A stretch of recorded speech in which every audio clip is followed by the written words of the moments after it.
Et on ouvre donc ce journal avec ce drame en Eure-et-Loir. Ce matin, une élève a perdu la vie dans un accident de car scolaire. Cela s'est passé à l'entrée de la ville de Châteaudun. Guillaume Dominguez, vous vous trouvez sur les lieux de l'accident pour Europe 1.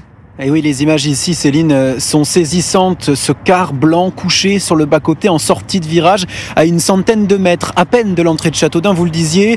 On a vu tout à l'heure les équipes techniques de la police scientifique en combinaison blanche faire les premiers relevés dans le bus. Et actuellement, deux grosses dépanneuses se positionnent. Elles sont en train d'essayer de le relever. Ce bus de ramassage scolaire s'est renversé aux alentours de 7h40 ce matin alors qu'il transportait plusieurs dizaines d'élèves.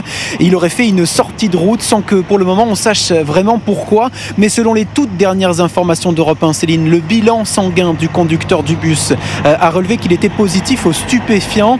Un dernier bilan officiel, lui, fait état de 34 blessés, dont une adolescente qui aurait perdu la vie, une lycéenne de 14 ans qui se rendait en classe au lycée Émile Zola de Châteaudun. Un drame pour le maire de la commune, Fabien Verdier, très ému au micro d'Europe 1. C'est un drame effroyable, on ne fait jamais assez pour la sécurité. On vit un drame avec un décès, c'est terrible pour un territoire et une ville. Et voilà, on a toute une pensée très émue, toutes nos condoléances pour les parents et la famille de la victime.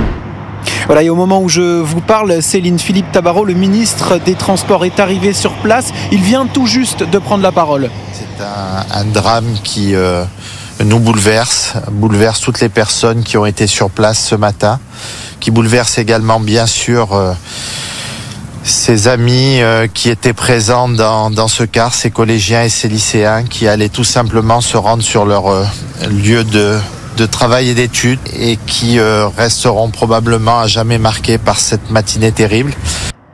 Et on a appris également qu'Elisabeth Borne, la ministre de l'Éducation nationale, se rendra ici à Châteaudun lundi matin. Guillaume Dominguez en direct de Châteaudun pour Europe 1.